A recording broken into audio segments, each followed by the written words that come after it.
Boards में marks लाना सबको अच्छा लगता है, लेकिन आपको पता है कि क्या इंपॉर्टेंट चीज़ें हैं जिससे कि बोर्ड्स में मार्क्स आ सकते हैं।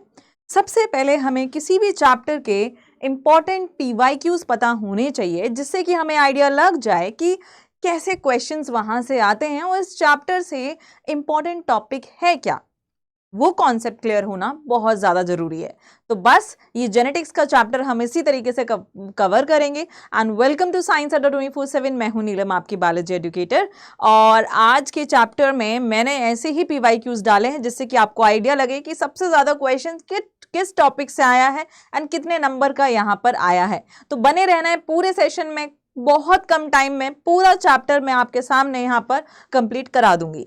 So basic principle of inheritance, जो बेसिक्स है इनहेरिटेंस के, आज के सेशन में हम वो करने वाले हैं। प्लस में इस सेशन में जैसे कि हमारी कुछ टर्म्स हैं, बहुत इजी टर्म्स हैं, जीनोटाइप, फिनोटाइप, होमोजाइगस, हेट्रोजाइगस, ये टर्म्स को हम लेकर के ना चलते हुए, बिकॉज ये बहुत ईजी हैं, या फिर मैं आपका कोई ऐसा सेशन लेकर के आऊंगी जिसमें डेफिनेशंस हम करेंगे तो वहां हम इसको कंप्लीट कर लेंगे। अब आज हमें मेन मोटिव है कॉन्सेप्ट्स के ऊपर फोकस करना है, बिकॉज 5 नंबर का क्वेश्चन आया हुआ है, 3 नंबर का क्वेश्चन आया हुआ है। डेफिनेशन से तो मेजरली बस 1 ही नंबर का क्वेश्चन बनेगा। चलिए आइए चलते हैं आगे। तो अब हम बात करेंगे एक ऐसे इंसान की जिसने इसके ऊपर अपनी पूरी जिंदगी लगा दी, जिनका नाम है सर जॉन रीजर मेंडल, जिनको हम बोलते हैं फादर ऑफ जेनेटिक्स। क्या बोला जाता है इनको? फादर ऑफ जेनेटिक्स बोला जाता है। ठीक है, चलते हैं आगे। ये चैप्टर आपका 3 पार्ट में डिवाइडेड है। एक पार्ट आपका ये है कि जो मेंडल है उन्होंने क्या क्या किया, कैसे बताया कि जो जीन्स हैं वो कैसे इधर से उधर जाते हैं एक जनरेशन से दूसरी जनरेशन में। इसके बाद दूसरा पोर्शन आता है, मिडिल वाला पोर्शन, जिसमें थॉमस हंट मॉर्गन ये बताते हैं और कुछ साइंटिस्ट मिलकर के और ये बताते हैं कि जीन्स का और क्रोमोसोम का क्या रिलेशन है। क्या जीन्स जैसे कि एक जनरेशन से दूसरी जनरेशन जाते हैं, क्या वैसे ही क्रोमोसोम भी फंक्शन करते हैं? तो ये रिलेशन उस पार्ट में है। लास्ट वाले पार्ट में हाँ आपकी डिजीजेस जिनको हमें पढ़ना है, सिंड्रोम, डिसऑर्डर्स, ये हमें वहां पर पूरा करना है। तो 3 पार्ट में चैप्टर डिवाइडेड है एंड तीनों पार्ट से क्वेश्चंस आते हैं। ज्यादातर पहले एंड लास्ट पार्ट से क्वेश्चन ज्यादा बनते हैं। आइए स्टार्ट कर लेते हैं फादर ऑफ जेनेटिक्स के बारे में। इन्होंने 7 साल तक एक एक्सपेरिमेंट किया जिसको बोला जाता है हाइब्रिडाइजेशन एक्सपेरिमेंट, और वो किया गया गार्डन पीपर। इसका नाम क्या है? Pisum sativum. ज्यादा से ज्यादा आपको ये वो पूछ सकता है। ठीक है, आपको सटाइवम कैसे लिखना है, बिकॉज ये साइंटिफिक नेम है, so you have to write the species letter in small letter, it will not be capital letter and you have to underline it. Okay, अब बात करते हैं ईयर की, तो आपको ये याद रखना है साथ में। हाइब्रिडाइजेशन एक्सपेरिमेंट क्या है? हाइब्रिडाइजेशन एक्सपेरिमेंट, यहाँ पे सबसे पहला पार्ट है, आपको सिलेक्शन करना है पेरेंट्स का। तो सबसे पहले हम क्या करेंगे? Selection of parents. ठीक है, सबसे पहले हम वो करेंगे। देन पेरेंट्स के बीच में क्या करेंगे? क्रॉसिंग करेंगे। अब जो इनके बच्चे आएंगे, ठीक है ना, इनके जो बच्चे आएंगे, यहाँ पर जो बच्चे आए हैं उनके बीच में हम सेल्फिंग करेंगे। समझे? तो ये मेन स्टेप होते हैं किसी भी हाइब्रिडाइजेशन एक्सपेरिमेंट के। अब हम डिफरेंट तरीके के हाइब्रिडाइजेशन एक्सपेरिमेंट को यहाँ पर कवर करेंगे। तो ये 2 चीजें यहाँ पर मेन लेकर के चलनी है। अब एक तीसरा पॉइंट यहाँ पर ये बनता है कि मेंडल ने जो पी प्लांट है वो ही क्यों सेलेक्ट किया, इसके कारण क्या थे कि मेंडल ने सिर्फ पी प्लांट यहाँ पर सेलेक्ट किया। इससे रिलेटेड यहाँ पर क्वेश्चन आता है, तो आपको थोड़ा सा यहाँ पे ध्यान रखना है। एक सेकेंड, तो यहाँ पे मैंने कोई जगह नहीं छोड़ी है, तो we will start covering here only. सबसे पहली बात कि वो बायसेक्सुअल होता है, जो मटर प्लांट होता है वो बाइसेक्सुअल, इवन फ्लावर भी जो होता है वो बाइसेक्सुअल ही यहाँ पर होता है। सबसे इंपॉर्टेंट चीज़ तो यहाँ पर ये है। तो इसको पॉलिनेटर्स की ज़रूरत नहीं है ना, तो no requirement of pollinator.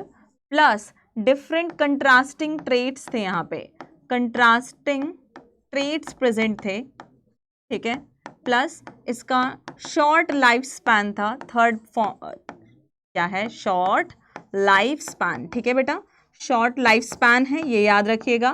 Plus एक ही बार में, एक साइकिल में large number of offspring produce करता है। लार्ज सीड बनते हैं, राइट, वही है ऑफस्प्रिंग्स। ठीक है, तो ये चीज़ हो गई, क्लियर है। अब हम बात करेंगे लास्ट पॉइंट कि आपको और क्या लग रहा है। बाइसेक्सुअल है, कंट्रास्टिंग ट्रेट है, शॉर्ट लाइफ स्पैन है और लार्ज साइकिल मतलब लार्ज और नंबर ऑफ ऑफस्प्रिंग यहाँ पर प्रोड्यूस करता है, plus it is easy to maintain, easy to maintain. इनको ज़्यादा खैर मतलब इनका ज़्यादा ख्याल रखने की यहाँ पे ज़रूरत नहीं है, ये कारण थे। चलते हैं इससे आपका एक आध नंबर का क्वेश्चन फंस सकता है, तो बहुत छोटी चीज़ है जिसमें आप एक नंबर का क्वेश्चन सॉल्व कर सकते हैं। मैं आपको एक बार थोड़े से क्वेश्चंस दिखा देती हूँ यहाँ पे किस तरीके के क्वेश्चंस आए हैं। ये देखिए, एक डिसऑर्डर से रिलेटेड क्वेश्चन, पेडिग्री से रिलेटेड क्वेश्चन 2023 में आया है। ये भी ये आपका है बीच वाले पोर्शन से जो मैं बात कर रही थी, Thomas Hunt Morgan and Walton Sutton वाले पार्ट से है। ये आपका सेक्स डिटर्मिनेशन वाले पार्ट से है। और मैं आपको बताती हूँ 5 नंबर का क्वेश्चन देखो यहाँ पे आया हुआ है, कहाँ गया है, a true breeding tall plant, right. तो एक तो क्वेश्चन आपका ये है, प्लस एक क्वेश्चन नंबर 17 इसको लिख लो। ये आपका पूरे 5 नंबर का क्वेश्चन है। एक तो मेंडल्स के लॉ के ऊपर है, प्लस यहाँ पर डाई हाइब्रिड क्रॉस। मैं बताती हूँ 2023 और 24 दोनों में डाई हाइब्रिड क्रॉस के ऊपर क्वेश्चन आया है, तो प्लीज कर लीजिएगा, इंपॉर्टेंट है ये यहाँ पर, ठीक है। इसके बाद हम चलते हैं आगे। अब वो कौन से 7 कैरेक्टर्स थे, इसके ऊपर अगर एक नंबर का क्वेश्चन बनेगा तो बनेगा, एक नंबर का बनेगा। तो सबसे पहले याद रखिएगा सीड के बारे में उसने बात करी है, और सीड के बारे में सीड का शेप प्लस सीड का कलर दोनों के बारे में बात की हुई है। अब यहाँ पे कलर कौन सा डोमिनेंट है, येलो कलर यहाँ पर डोमिनेंट है। ये डोमिनेंट वाली लाइन है और ये रिसेसिव वाली लाइन यहाँ पर है, ये ध्यान रखना। अब पॉड की बात करते हैं, सेम इसने पॉड के शेप एंड कलर की दोनों की बात यहाँ पर की है, इसकी शेप की भी प्लस इसके कलर की भी बात यहाँ पर उसने की है, ठीक है। शेप है, फूला हुआ है या कॉन्स्ट्रक्टेड है, ग्रीन है या येलो है। देन उसने फ्लावर का कलर एंड फ्लावर की पोजीशन या लोकेशन के बारे में बात की है। आपको यहाँ पे जो कंफ्यूजन होती है वो ये होती है कि एक्सियल है या टर्मिनल है। टर्मिनल मतलब ये होता है और एक्सियल मतलब होता है ये। तो एक्सियल यहाँ पे डोमिनेंट होता है एंड टर्मिनल यहाँ पर रिसेसिव कैरेक्टर होता है। ये क्लियर हो गया। अब बात करते हैं प्लांट के साइज की, tall and dwarf. Tall obviously dominant, purple flower यार्ड पे डोमिनेंट। तो ये 7 कैरेक्टर्स, 7 कंट्रास्टिंग कैरेक्टर्स थे, I mean you can say 7 characters थे एंड 14 ट्रेड्स यहाँ पर उसने लिए थे, ठीक है। क्लियर है? ओके, नेक्स्ट है हम बात करेंगे मोनोहाइब्रिड क्रॉस के बारे में। मोनोहाइब्रिड क्रॉस क्या होता है, जिसमें हम सिर्फ एक कैरेक्टर को लेते हैं, एक कैरेक्टर को लेकर के आप क्या करते हैं, क्रॉस यहाँ पर बनाते हैं, उसको हम बोलते हैं monohybrid cross, because you have taken 1 character. मान लो हमने एक कैरेक्टर जो यहाँ पे लिया है वो क्या लिया है, फ्लावर कलर लिया है। क्या लिया है, फ्लावर कलर यहाँ पर लिया है। ओके, अब फ्लावर कलर में आपका कौन सा आ जाता है, violet, that is dominant and recessive यहाँ पे आता है वाइट। समझ गए, रिसेसिव यहाँ पे वाइट हो गया एंड वॉयलेट यहाँ पर डोमिनेंट हो गया। क्लियर? तो ये देखिए यहाँ पे पेरेंटल हमने ये फ्लावर ले लिया, हमें पेरेंट्स यहाँ पे कैसे लेने हैं, होमोजाइगस लेने हैं, इस चीज़ का ध्यान रखना है, ठीक है। हमें होमोजाइगस मतलब जिसमें दोनों अलील्स क्या हो, सेम हो। अब इनके जो बच्चे बने, इनके गैमीट्स कैसे बनेंगे, कैपिटल पी आएगा और एक ये स्मॉल पी, दोनों को फ्यूज किया तो कैसे बच्चे बने, ऐसे। सारे बच्चे कैसे थे, टॉल थे, राइट, सारे बच्चे कैसे थे, टॉल थे। अब हमने F1 जनरेशन को उठाया, दोनों को क्रॉस किया, सारे बच्चे हमें कैसे मिले, सारे बच्चे एक जैसे नहीं मिले हैं। यहाँ पर अगर मैं फिनोटिपिक रेशियो की बात करूं, व्हाट इज फिनोटिपिक रेशियो, जो हम देख पा रहे हैं, ऑब्जर्वेबल फीचर, तो 3 मुझे वॉयलेट मिले हैं और 1 मुझे वाइट मिला है। व्हाट इज जीनोटिपिक रेशियो, कि अलील्स का अरेंजमेंट क्या है, अलील्स कैसे प्रेजेंट है, एक में कैपिटल टी है, एक में कैपिटल पी है, 2 में कैपिटल पी और एक स्मॉल पी है, 2 हमारे पास ऐसे हैं और एक हमारे पास बिल्कुल रिसेसिव है। सो दिस इज ये, एक 2 ऐसे हैं और एक हमारे पास ऐसा है। ये क्या है, वॉयलेट है 3 और एक हमारे पास क्या है यहाँ पे, वाइट है। So it is different in case of. अब genotypic ratio and phenotypic ratio आपको बताने को आ सकता है किसमें, मोनोहाइब्रिड क्रॉस में। सिमिलरली आपको डाईहाइब्रिड क्रॉस में भी वो देखने के लिए बोल सकता है। अब डाईहाइब्रिड क्रॉस में आप क्या लेते हैं, 2 कैरेक्टर लेते हैं और 2 कैरेक्टर हैं तो टोटल कितने हो जाएंगे, 4 ट्रेड्स हो जाएंगे। 2 कैरेक्टर क्या लिए हैं, सीड कलर लिया है प्लस आपने सीड शेप लिया है, ठीक है। अब सीड शेप में क्या आ जाता है, wrinkled and round. Seed colour में क्या आ जाता है, green and yellow. Yellow dominant है, ग्रीन रिसेसिव है। ओके, सो नेक्स्ट हियर आपने बनाए इनके गैमीट्स, और गैमीट्स बना करके आपको पहली जनरेशन, देखिए ये कैपिटल वाई है, इसका एक ऐसा एक ही टाइप का गैमीट बनेगा, इसका कैपिटल आर बनेगा, राइट, और इसका स्मॉल वाई एंड इसका स्मॉल आर, राइट, ये गैमीट्स बन गए। इनको फ्यूज करेंगे तो आपका क्या हो जाएगा, ऐसा बच्चा यहाँ पर बनेगा। अब इसके गैमीट्स कैसे बनाए जाते हैं, कैपिटल वाई को ऐसे करिए, कैपिटल आर, और ये capital Y small R, small Y capital R, small Y small R, ये गैमीट्स बन गए। यही गैमीट्स इधर रखेंगे, यही गैमीट्स इधर रखेंगे, क्रॉस बनाएंगे। फिनोटिपिक रेशियो यहाँ पर आता है 9:3:3:1 प्लस जीनोटिपिक रेशियो आपको यहाँ पे याद करने की जरूरत नहीं है, वैसे होता है 1:2:1, 2:4:2, 1:2:1, ठीक है।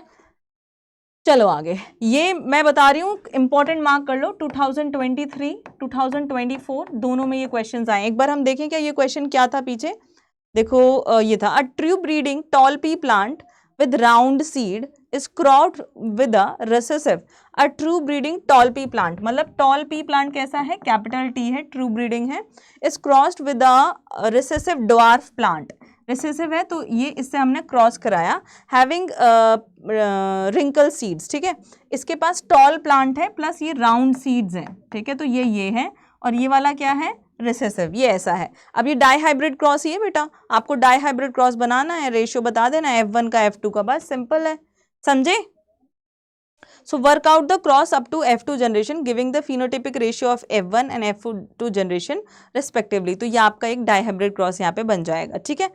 चलिए, state the Mendelian principal that can be derived only with such cross, that is law of independent assortment. Dihybrid cross से एक लॉ जो मेंडल ने बताया था वो था लॉ ऑफ इंडिपेंडेंट असॉर्टमेंट। तो ये 5 नंबर का आपका, पूरे 5 नंबर आपको यहाँ पे मिल जाएंगे इसी क्रॉस के बेस के ऊपर, इस वाले के ऊपर, ठीक है।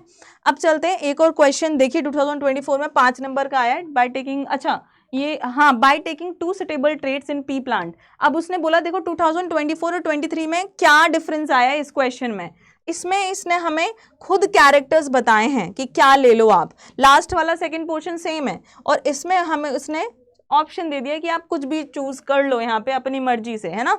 तो बस वही यहाँ पे भी simple dihybrid cross, and then you have to explain here, dihybrid cross के बाद आपको मेंडल का लॉ ऑफ इंडिपेंडेंट असॉर्टमेंट यहाँ पर एक्सप्लेन करना है, ठीक है। और आप लोग कमेंट करके ज़रूर बताया करो कैसा लग रहा है, क्या आपके मन में खलबली चल रही है एग्जाम को लेकर के, क्या डर है, क्या टेंशन है, क्या फील हो रहा है, पढ़ने के बाद कैसा लग रहा है, वो चीज़। प्लस अगर आपको PDF चाहिए तो आप मुझे मेल कर सकते हैं neelam.rajput@247.com पर, ठीक है। और अगर ऐसा नहीं है तो आप बायोलॉजी बाय नीलम मैम की कम्युनिटी अड्डा ऐप डाउनलोड करके नीचे दिए गए लिंक से फॉलो कर लो, वहां पर PDF अपलोड हो जाएगी, ठीक है। चलो, तो 5-10 नंबर आपको समझ आ गए। अब टेस्ट क्रॉस क्या होता है, टेस्ट क्रॉस बेसिकली एक ऐसा क्रॉस है जो कि आपको जीनोटाइप बताता है। ये क्या डिटरमाइन करता है, it determine genotype of dominant trait. मान लो टॉल हाइट डोमिनेंट है ना, हाइट है, कोई बंदा लंबा है, ठीक है। अब इसका जीनोटाइप तो ये भी हो सकता है, प्लस इसका जीनोटाइप ये भी हो सकता है। अब हमें नहीं पता कि क्या है, बस वो हमें लंबा दिख रहा है या वॉयलेट फ्लावर्स दिख रहे हैं, तो क्या करेंगे हम, टेस्ट क्रॉस यहाँ पर करेंगे। तो आपको यहाँ पर क्या करना है, आपको जो भी आपका इंडिविजुअल है, मान लो ये एक डोमिनेंट कैरेक्टर यहाँ पर है, डोमिनेंट ट्रेट ये यहाँ पर है, वॉयलेट फ्लावर, है ना। तो आपको बताना है कि इसका जीनोटाइप ये है या फिर इसका जीनोटाइप ये है, क्या है ना। पहला वाला ऑप्शन सही है या सेकंड वाला ऑप्शन सही है, उसके लिए आपको क्या करना है, इस वाले इंडिविजुअल को लेना है और एक रिसेसिव इंडिविजुअल से इसका क्रॉस करा देना है। क्रॉस कराएंगे, अगर मान लो ये बंदा, पहला ये केस ले लेते हैं, ठीक है, ये वाला केस, अगर हम ऐसा केस लेते हैं जिसमें हमारे पास एक कैपिटल P एक स्मॉल p और बाकी दोनों स्मॉल p यहाँ पर हैं, तो यहाँ पे क्या होगा, 2 बच्चे यहाँ पे रिसेसिव देखने को मिलेंगे। अगर हमें रिसेसिव 2 बच्चे देखने को मिल रहे हैं, इसका मतलब जो ये ऑर्गेनिज्म है ये हेट्रोजाइगस है, capital P and small p का जीनोटाइप है। अगर हमें सारे पर्पल बच्चे देखने को मिल रहे हैं तो इसका मतलब ये इंडिविजुअल होमोजाइगस डोमिनेंट है। दिस इज वेरी इंपॉर्टेंट, यहाँ से रिसेसिव असर्शन रीजन या 2 नंबर के क्वेश्चन में ये आ सकता है, ठीक है, चलो अब बात करते हैं law of Mendel based on monohybrid cross. Monohybrid cross के ऊपर मेंडल के दो लॉ हैं। दो लॉ में एक लॉ ऑफ डोमिनेंस होता है, एक लॉ ऑफ सेग्रीगेशन होता है। लॉ ऑफ डोमिनेंस में एनसीईआरटी की एक एक लाइन यहाँ पे लिखी है, बट मैं आपको बहुत क्लियर तरीके से बताती हूँ। लॉ ऑफ डोमिनेंस में वो यहाँ पर ये कहता है कि जब मैं एक क्रॉस कराता हूँ और F1 जनरेशन आती है तो दोनों ट्रेड्स विजिबल नहीं होते, लेकिन मुझे F2 जनरेशन में दोनों ट्रेड्स विजिबल है। इसका मतलब क्या है कि एक एक्सप्रेस कर रहा है और एक दूसरे के सामने एक्सप्रेस नहीं कर रहा, मतलब एक यहां पर डोमिनेंट है। तो character are controlled by discrete unit called factor. कोई भी कैरेक्टर है, कैरेक्टर का मतलब क्या है कि आपने ले लिया हेयर टेक्सचर। अब मान लो हेयर की शेप कर्ली और स्ट्रेट, ये उसके ट्रेट हो गए। हमने ले लिया एक कैरेक्टर हाइट। हाइट एक कैरेक्टर है, बट हाइट स्मॉल है या टॉल है, ये क्या होता है, ट्रेट होते हैं। तो किसी भी कैरेक्टर के दो ऑल्टरनेटिव फॉर्म्स होते हैं अकॉर्डिंग टू मेंडल, पर ज्यादा भी हो सकते हैं। क्लियर? तो दो ऑल्टरनेटिव ट्रेट्स जो होते हैं वो अलील्स के द्वारा कोड किए जाते हैं। ऑब्वियसली अलील्स क्या हैं, ऑल्टरनेटिव फॉर्म्स हैं जीन्स की। कैरेक्टर के ऑल्टरनेटिव फॉर्म कहलाते हैं ट्रेट, जीन की ऑल्टरनेटिव फॉर्म्स कहलाती हैं अलील्स। समझ गए? तो फैक्टर अकर इन पेयर्स, ऑब्वियसली फैक्टर को बोला गया gene, gene occur in pair, pair क्या है, ऑल्टरनेटिव अलील्स हैं, दो अलील्स होती हैं। इन अ डिसिमिलर पेयर ऑफ फैक्टर, मतलब एक कैपिटल पी और एक स्मॉल पी। इन अ डिसिमिलर, अगर सिमिलर नहीं है तो एक डोमिनेट करता है दूसरे को, समझे? That is the thing. Recessive allele सिर्फ होमोजाइगस कंडीशन में एक्सप्रेस करता है और dominant allele homozygous and heterozygous दोनों कंडीशन में यहां पर एक्सप्रेस करता है। अब बात करेंगे law of segregation. State that allele do not blend. For example capital T and small T एक मीडियम हाइट का बच्चा भी पैदा कर सकते हैं, बट वो ऐसा नहीं करते बिकॉज आपके अलील्स ब्लेंड नहीं करते हैं। That's why you can see both the character, small height वाले एंड टॉल हाइट वाले, both the traits you are able to see in F2 generation. These are two laws and they are based on monohybrid cross. अब हम बात करेंगे law of Mendel की and that is based on ये law का नाम क्या है, लॉ ऑफ इंडिपेंडेंट असॉर्टमेंट। क्या नाम है, law of independent assortment. And this law of independent assortment is based on dihybrid cross. ये किसके ऊपर बेस्ड है, डाईहाइब्रिड क्रॉस के ऊपर ये बेस्ड है। क्लियर है? For example let's say we have taken क्या, एक बंदा एक F1 जनरेशन का हमने एक इंसान ले लिया है, ठीक है, ये है, ये F1 जनरेशन है, इसके मुझे गैमीट्स बनाने हैं। अब गैमीट्स इसके कैसे बनेंगे? ऐसा नहीं है कि कोई गैमीट कह रहा है भाई मेरे पास कैपिटल आर आ रहा है तो मेरे पास कैपिटल वाई ही आएगा। नो, कैपिटल आर के पास स्मॉल वाई भी आ सकता है। दे आर नॉट डिपेंडेंट कि डोमिनेंट जा रहा है तो डोमिनेंट एक तरफ, रिसेसिव एक तरफ, ऐसा नहीं है। ऐसा भी हो सकता है और इसके ऑपोजिट भी हो सकता है। फॉर एग्जाम्पल 50% ऑफ गैमीट्स के पास अगर स्मॉल आर है तो इसके अलावा इसके पास कैपिटल वाई और स्मॉल वाई भी हो सकता है। जैसे कि बाकी अगर 50% गैमीट्स के पास कैपिटल आर है तो इसके अलावा इसके पास कैपिटल वाई और स्मॉल वाई भी हो सकता है। ये है 50% गैमीट, टोटल 4 है तो ये 50% हो गए। अगर इसके पास कैपिटल आर है, इसके अलावा इसके पास capital Y and small Y दोनों होगा। ऐसा नहीं है कि कैपिटल आर है तो सिर्फ स्मॉल वाई कैपिटल वाई ही होगा।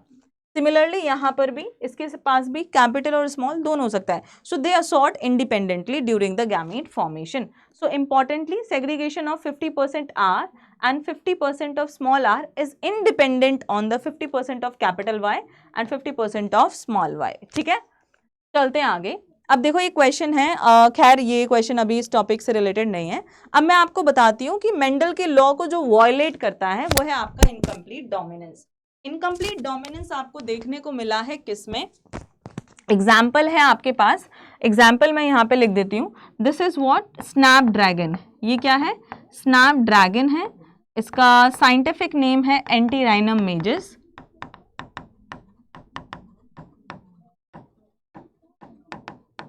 एंटीराइनम मेजस, ठीक है। और ये है मिराबिलस जलापा।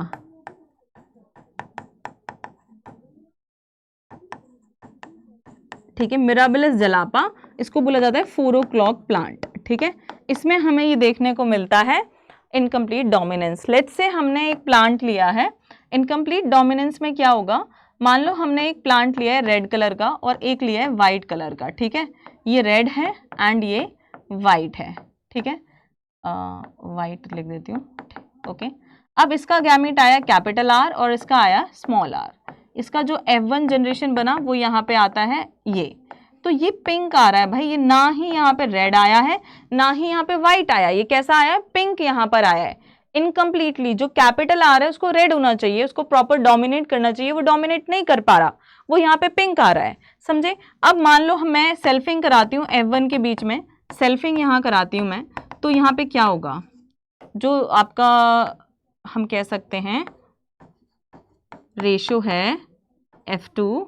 अब देखिए F1 रेशो यहाँ पे क्या है, 1:1:1:1 ऐसे ही आएगा। ठीक है, F2 रेशो यहाँ पे क्या आएगा, अब मैं डायरेक्ट आपको बना करके दिखा रही हूँ, capital R capital R capital R small R capital R small R and capital small R small R, ये हो जाएगा रेड, ये दो हो जाएंगे white.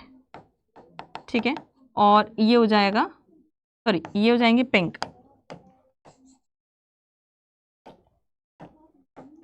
Pink and this will be white. Okay, अब बात ये है इनकम्प्लीट डोमिनेंस में जो फिनोटिपिक रेशियो है और जीनोटिपिक रेशियो है वो बराबर होता है, 1:2:1 फिनोटिपिक रेशियो, एक रेड है दो पिंक है दो वाइट है। इवन जीनोटिपिक रेशियो भी क्या होता है, 1:2:1। तो इनकम्प्लीट डोमिनेंस में genotypic ratio is equals to phenotypic ratio. Important mark कर लो यहाँ पर। क्लियर? अब चलते हैं आगे, अब बात करते हैं कोडोमिनेंस की। क्या होता है, जो यहाँ पर बोथ अलील डोमिनेट, बोथ अलील क्या करती हैं, डोमिनेट यहाँ पर करती हैं। फॉर एग्जाम्पल मैं यहाँ पर एक एग्जाम्पल ले रही हूँ ब्लड ग्रुप का। ब्लड ग्रुप की बात करें तो दे आर कंट्रोल्ड बाय, कौन सा ब्लड ग्रुप ले रहे हैं, ABO blood grouping, controlled by 3 different alleles, IA, IB and small I. यहाँ पे एक एग्जाम्पल दिखा रही हूँ मैं, जो कैपिटल IA एंड ये दोनों क्या करते हैं, यहाँ पे डोमिनेट करते हैं एक दूसरे को, और ब्लड ग्रुप यहाँ पे इंसान का आता है AB। So this is example of codominance. ठीक है, यहाँ पे आप देखेंगे तो ये कोडोमिनेंस का एग्जाम्पल दे रहा है। मल्टीपल एलेलिज्म क्या होता है, व्हेन वन कैरेक्टर एक जीन से कोड किया जा रहा है, एक जीन से, लेकिन वन जीन के एक से ज्यादा मोर देन 2 अलील्स होते हैं, दैट इज मल्टीपल एलेलिज्म। ठीक है, more than 2 alleles, that is multiple allelism. For example again मैं यहाँ पे एबीओ ब्लड ग्रुपिंग लूं,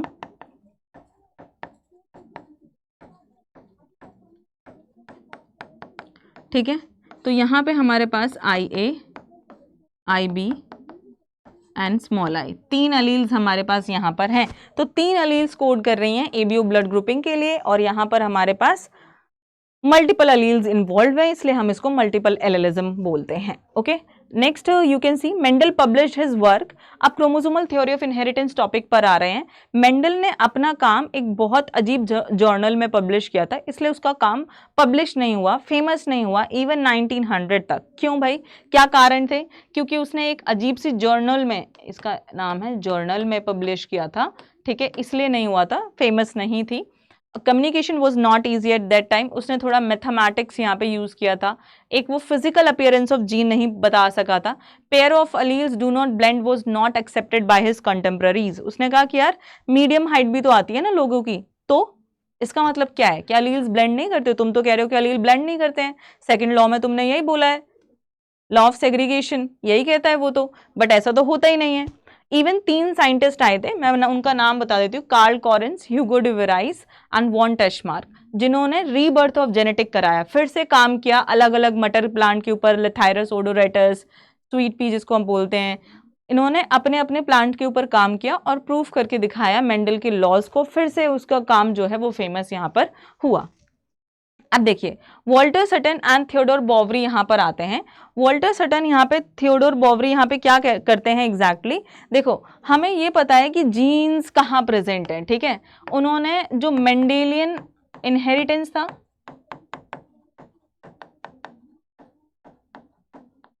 ठीक है, वो लिया, उन्होंने बिहेवियर ऑफ जीन देखा, ठीक है। और जब क्रोमोसोम की डिस्कवरी हो गई तो उन्होंने बिहेवियर ऑफ क्रोमोसोम भी देखा, ठीक है। और जब उन्होंने ये ऑब्जर्व किया तो उन्होंने देखा कि भाई दोनों पैरेलल ही हैं। इसका मतलब ये है कि जो क्रोमोसोम है, क्रोमोसोम क्या है, क्रोमैटिन, क्रोमैटिन भी क्रोमोसोम है, मतलब डिफरेंट फॉर्म है। तो आपका जो डीएनए होता है, डीएनए एक फंक्शनल सेगमेंट ऑफ डीएनए इस जगह पर जो है किसी चीज के लिए कोड कर रहा है, दैट इज जीन। जीन तो एग्जैक्टली क्रोमोसोम का पार्ट ही है।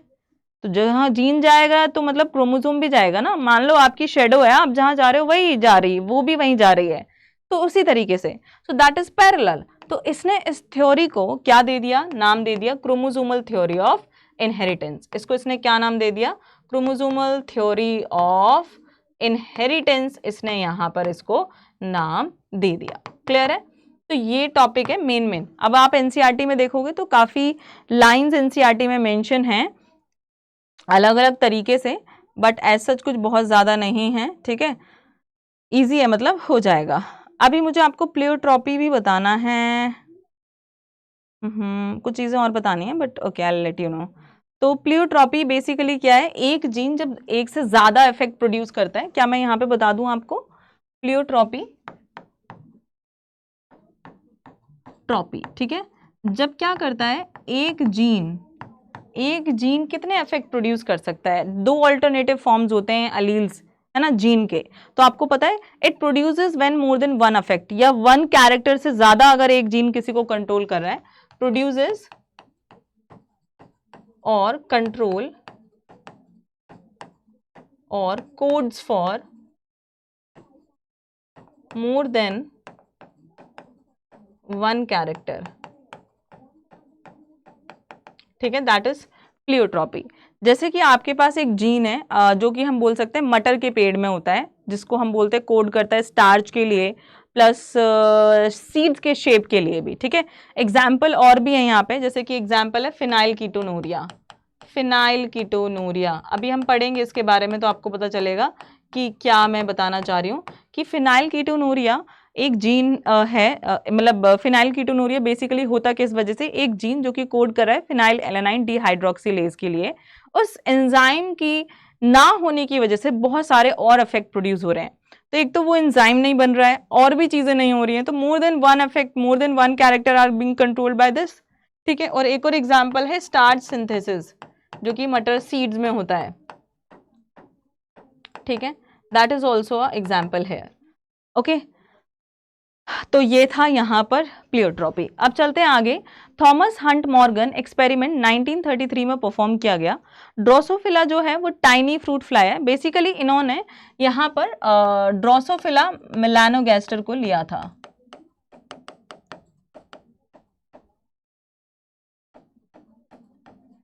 गैस्टर, जिसको हम बोलते हैं फ्रूट फ्लाई, इन्होंने ये फ्रूट फ्लाई ली अपने एक्सपेरिमेंट के लिए, ठीक है, क्लियर है।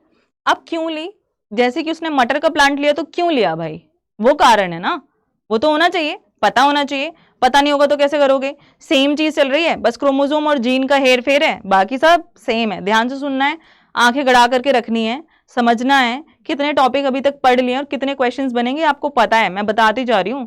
जो तुम बीच में इधर उधर गए तो गायब नहीं होना है, तेरे को समझ आ रहा है ना। अब देखो ड्रोसोफिला क्या है, छोटी सी फ्रूट फ्लाई है, 2 नैनोमीटर साइज की है, तुम भी छोटे से हो, है ना, पढ़ोगे नहीं तो दुनिया तुम्हारा हश्र कुछ ऐसा ही करेगी। Can be grown in simple synthetic medium, simple synthetic medium में ग्रो किया जाता है। इसकी लाइफ साइकिल 2 हफ्ते की होती है, कम टाइम में ग्रो हो जाता है, और एक ही बार इनका रिप्रोडक्शन होता है, 100 बच्चे पर बनते हैं। तो ये रिप्रोडक्शन बड़ा ध्यान से करते हैं, इतना जल्दी वैलेंटाइन डे नहीं मनाते हैं। Females are easily distinguishable from males by larger body size and presence of ovipositor egg laying structure.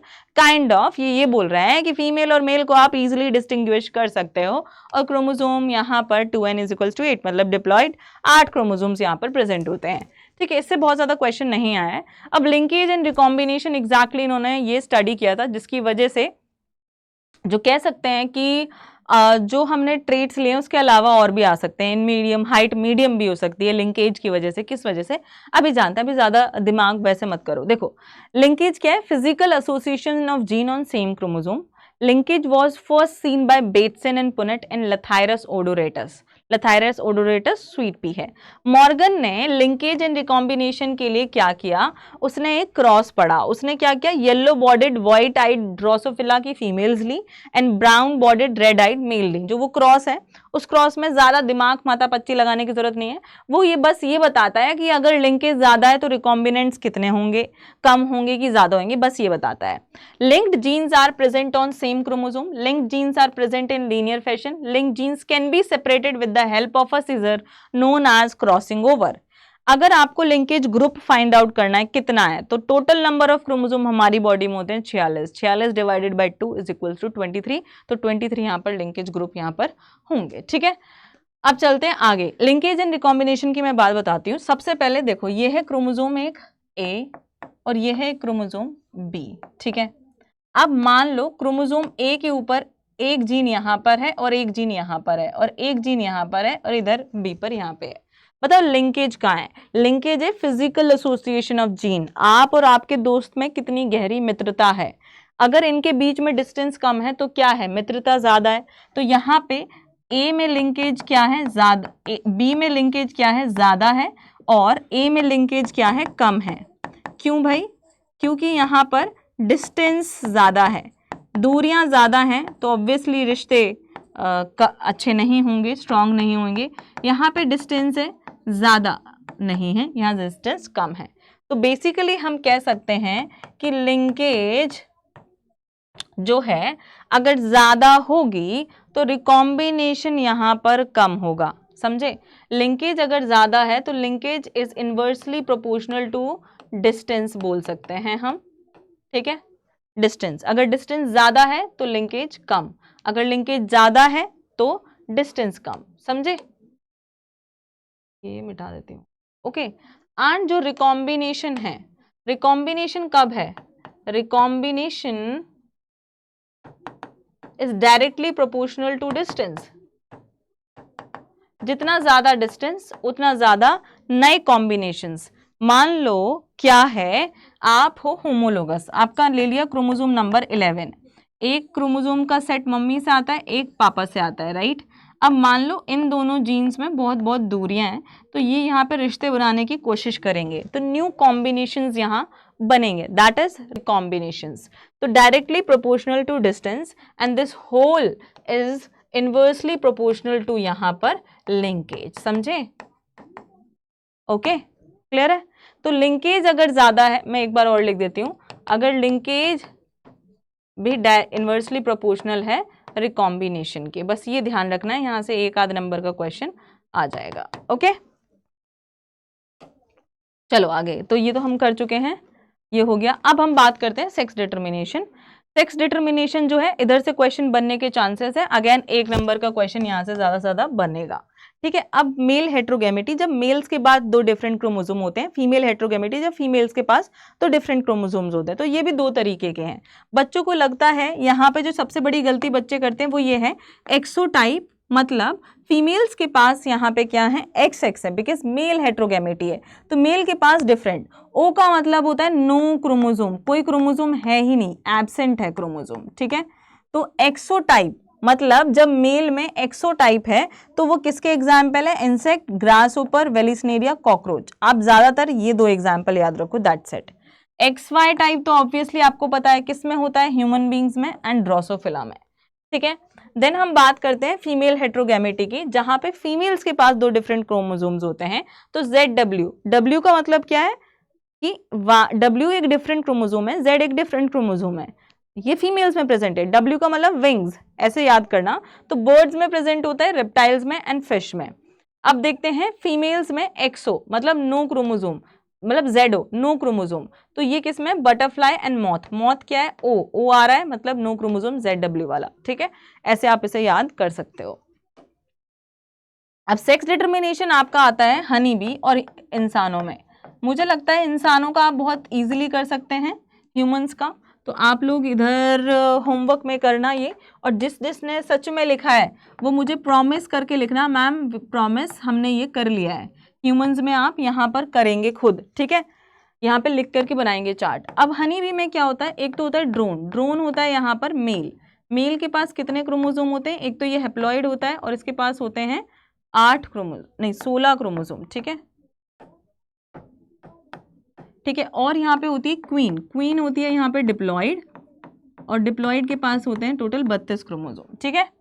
अब देखिए ये गैमीट बनाता है, ये हेप्लॉइड है, हेप्लॉइड गैमीट कैसे बनाएगा भाई, माइटोसिस से, और डिप्लॉइड गैमीट कैसे बनाएगा, मियोसिस से, रिडक्शन डिवीजन से। तो इसके गैमीट्स बनेंगे यहाँ पर हेप्लॉइड, सारे हेप्लॉइड होंगे, और इसके गैमीट्स भी हैप्लॉइड बनेंगे, बट दो डिफरेंट तरीके से ये बने हैं।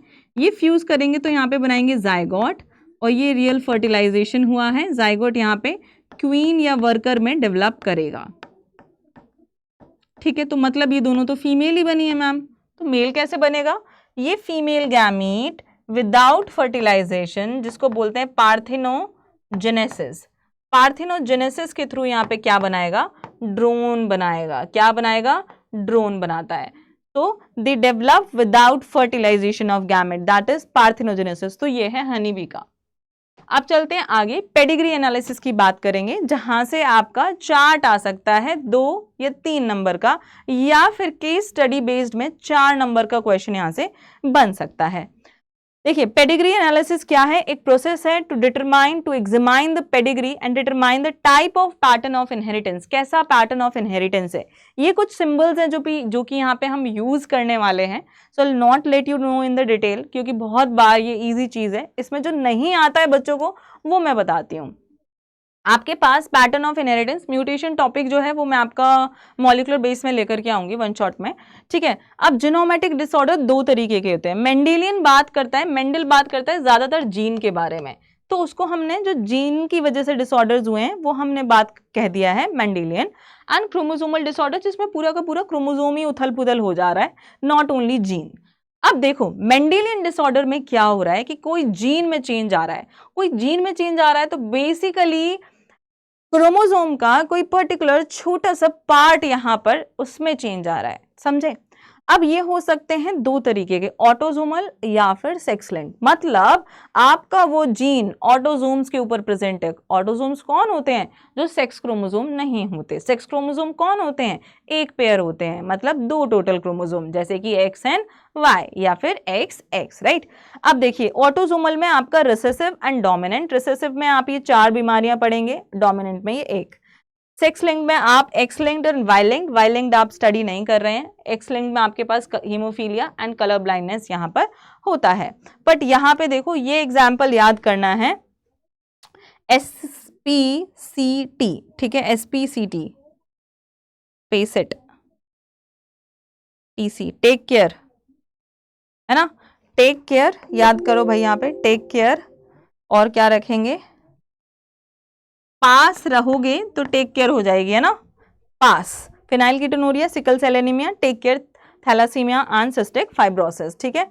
देखिए पैटर्न ऑफ इनहेरिटेंस, अब मैं आपको बता देती हूँ, वैसे मैं ये एक छोटा सा मैं लेक्चर भी लेके आई थी, वो आपको पता चल गया था। Pattern of inheritance, autosomal, x linked और वाई लिंक्ड। ऑटोसोमल में आपके पास देखिए कितनी आ जाती हैं ये, और हीमोफीलिया, कलर ब्लाइंडनेस आप एक्स लिंक्ड में वो याद रखो, डशीन मस्कुलर डिस्ट्रॉफी बहुत ज्यादा नहीं आता है। ऑटोसोमल आपको कैसे पता लगाना है, कोई भी जो क्रॉस है वो ऑटोसोमल डिजीज है, ऑटोसोमल रिसेसिव या डोमिनेंट है। अगर ऑटोसोमल है तो बीमारी ऊपर वाले जो जनरेशन है, एक जनरेशन से दूसरे जनरेशन में वो जेंडर को नहीं देखेगी, वो किसी भी जेंडर में जा सकती है, male to female, female to male, male to male, female to female. लेकिन एक्स लिंक्ड में क्या होता है कि बीमारी ऑपोजिट जेंडर में ही ट्रांसफर करती है, तो ऑपोजिट जेंडर में ट्रांसफर करने को कहा जाता है क्रिस क्रॉस। तो आपको क्रिस क्रॉस देखने को मिलेगा, जैसे ये मेल से सिर्फ दूसरे जनरेशन में फीमेल में ही बीमारी जाएगी, लेकिन ऑटोसोमल में ऐसा कुछ नहीं होता है। तो आप सेक्स लिंक्ड है या ऑटोसोमल है, क्रिस क्रॉस देख करके पता लगाओगे। अब बात आती है डोमिनेंट या रिसेसिव। डोमिनेंट ऑब्वियसली आपको पहली जनरेशन हो, दूसरी जनरेशन हो, तीसरी जनरेशन, हर जनरेशन में बीमार बंदा दिखेगा डोमिनेंट बीमारी में। लेकिन हम बात करें रिसेसिव की, तो आपको कोई ना कोई जनरेशन में बीमारी नहीं दिखेगी, स्किप होगी। तो मतलब अगर रिसेसिव डिवीज होती है तो पूरे चार्ट में नंबर ऑफ अफेक्टिव इंडिविजुअल्स कम होते हैं, अगर डोमिनेंट बीमारी होती है तो नंबर ऑफ अफेक्टेड इंडिविजुअल्स ज़्यादा होते हैं। सेम चीज़ आपको डोमिनेंट एंड रिसेसिव के लिए, एक्सलेंट के लिए भी फॉलो करना है। पहली बीमारी की हम बात करते हैं जो कि है कलर ब्लाइंडनेस। कलर ब्लाइंडनेस सबसे ज़्यादा मेल्स आर मोर अफेक्टेड,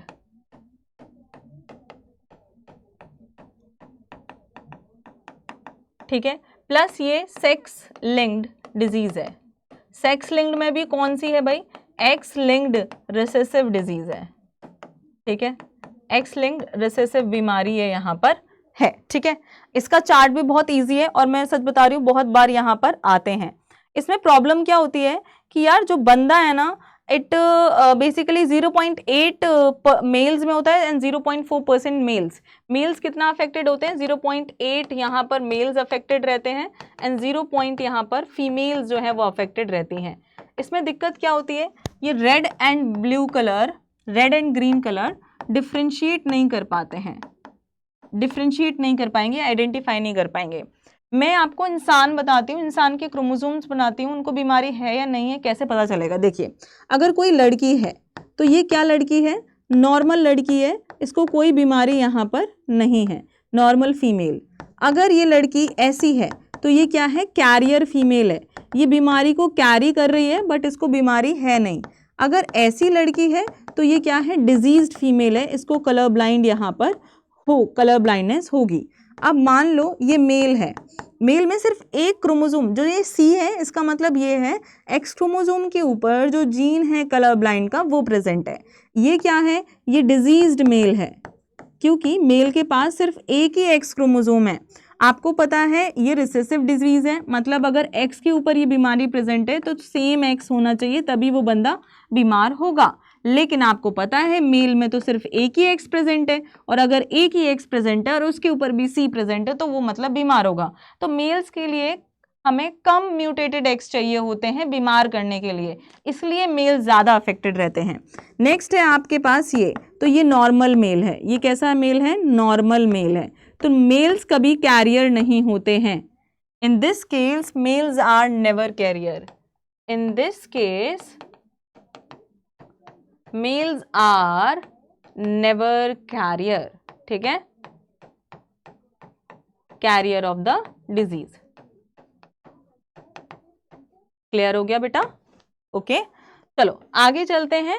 अब आपको ये चार्ट स्टडी करना है। इवन इफ यू सी मैंने कुछ क्वेश्चंस कराए हैं आपको पीवाईक्यूज में, ये क्वेश्चंस मैंने वहां पे कराए हैं। Given below the pedigree chart answer the question. अब आप यहाँ पे देख सकते हो ऐसा है कि बीमारी ऊपर वाले जनरेशन में नहीं है तो मतलब ये रिसेसिव है, ये क्या है, रिसेसिव बीमारी यहाँ पर है, ये तो हमें पता चल गया। अब एक्स लिंक्ड है या सेक्स लिंक्ड है ये हमें देखना है। देखिए यहाँ पे लड़की में भी बीमारी हुई है, सॉरी लड़के में हुई है, फिर हम एक बीमार लड़की लेकर के आए हैं, ठीक है। फिर देखते हैं क्या है, is the trait given in the chart dominant और रिसेसिव। आपको लिखना है recessive because it is not happening, the disease is not present in every generation. Support your answer, ऐसे सपोर्ट कर देंगे। इज दिस ट्रेट ऑटोजोमल और sex linked, give reason in support of your answer.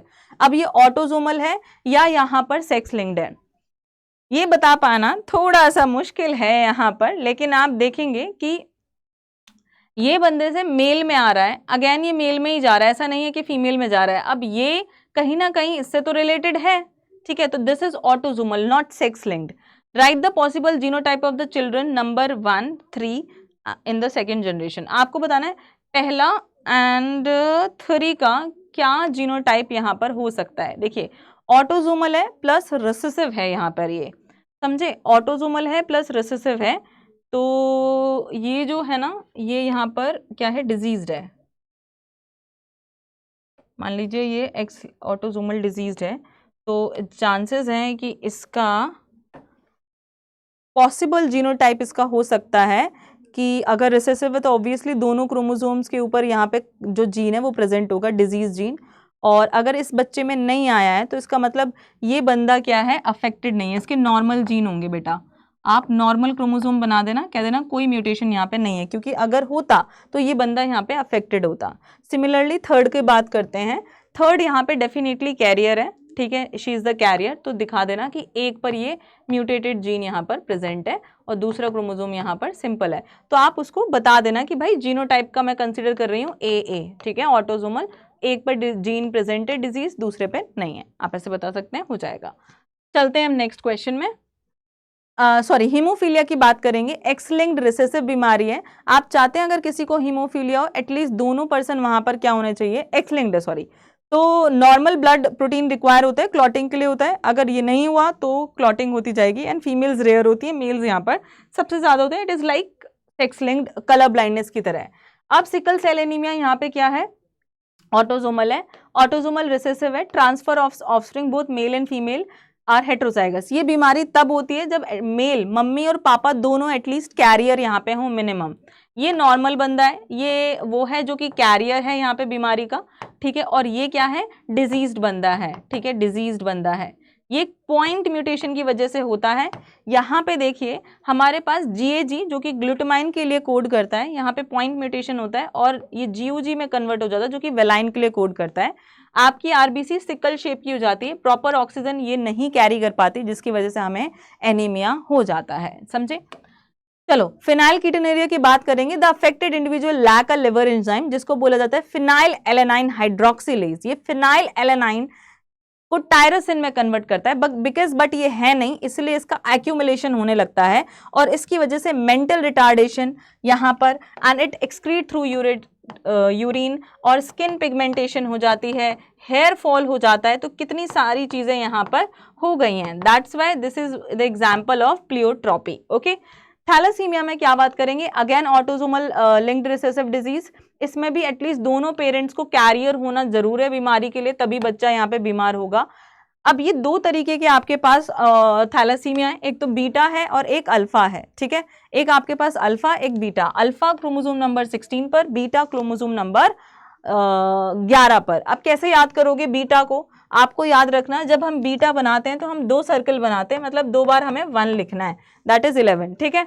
अब इसके लिए 2 jeans involve होते हैं, मतलब 4 अलील्स, एंड 1 जीन तो मतलब 2 अलील्स।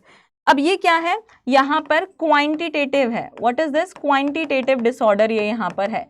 जितने ज्यादा अलील्स यहाँ पर डैमेज होंगे, म्यूटेटेड होंगे, उतनी ज्यादा बीमारी हार्मफुल यहाँ पर ये होगी। क्वांटिटेटिव डिजीज है आपकी थैलेसीमिया। अब डाउन सिंड्रोम की बात करते हैं, ये क्रोमोसोमल डिसऑर्डर है। यहाँ पर क्रोमोसोम के खेल से जो है वो प्रॉब्लम होती है।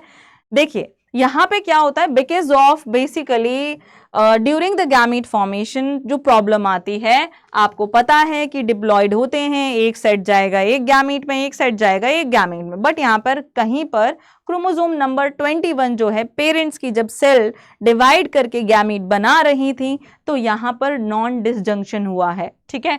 तो जिसकी वजह से क्रोमोसोम 21 का एक सेट आने की बजाय 2 सेट आ गया है एक गैमीट में, और फादर के गैमीट्स में से एक आया, तो टोटल 3 सेट प्रेजेंट है क्रोमोसोम नंबर 21 पर।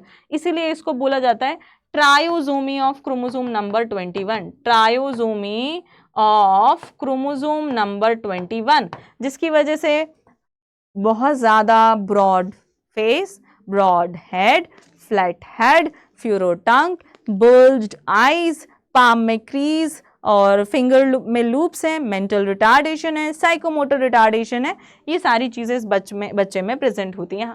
कंजेनाइटल हार्ट डिजीज भी यहाँ पे होती है। क्लाइनफिल्टर सिंड्रोम किसकी वजह से होता है, ट्रायोजोमी ऑफ एक्स क्रोमोसोम। ये 3 पॉसिबल केसेस हैं, 2 पॉसिबल केस जिसकी वजह से यहाँ पे ऐसा हो सकता है, समझे। नेक्स्ट है आपके पास टर्नर सिंड्रोम। टर्नर सिंड्रोम में क्या होता है, डिलीशन हो जाता है एक एक्स क्रोमोसोम का, तो वो एक्सो वाला टाइप प्रेजेंट हो जाता है, जो कि आपने देखा है मॉथ में, नहीं किसमें, इंसेक्ट्स में प्रेजेंट होती है, जो फीमेल हेट्रोगेमेटी। वैसे तो मेल में प्रेजेंट होता है, बट मैं बता रही हूँ आपको। तो अब नॉर्मल केस है, यहाँ पे 22 प्लस एक्स है ना, बेसिकली 22 पेयर यहाँ पे होना चाहिए, पेयर और एक एक्स, ठीक है, ये यहाँ पे होता है, या 22 प्लस वाई आता है, तो स्टेराइल होता है ये बंदा। Development of breast is poor, ovaries are sterile, no menstruation, this is Turner syndrome. और ये है क्लाइनफिल्टर, इसको गाइनेकोमास्टिया होता है, गाइनेकोमास्टिया, डेवलपमेंट ऑफ ब्रेस्ट, ठीक है, इसको क्या बोलते हैं, डेवलपमेंट ऑफ ब्रेस्ट यहाँ पर हो जाता है। Okay, clear. तो ये था हमारा आज का session. We have few more questions, ये ट्राई करना पेडिग्री चार्ट में। This is your question number 3, आप आंसर लिखना कमेंट बॉक्स में, मैम आंसर नंबर 3 के ए का ये आंसर, बी का ये आंसर होगा, ट्राई करिएगा बिकॉज मैंने आपको समझा दिया है, ठीक है। तो these were all the questions that we had in the last 2 years, ठीक है। और रीसेंट वाले इसलिए करा रही हूँ बिकॉज अगर रीसेंट वाले भी आप कर लोगे, टोटल इतने सेट्स थे, उन सभी सेट्स के क्वेश्चन लगा लोगे, मज़ा आ जाएगा, आपका पेपर बहुत अच्छा जाएगा। PDF चाहिए, बायोलॉजी बाय नीलम मैम की कम्युनिटी को फॉलो करो, and I will share my mail ID again.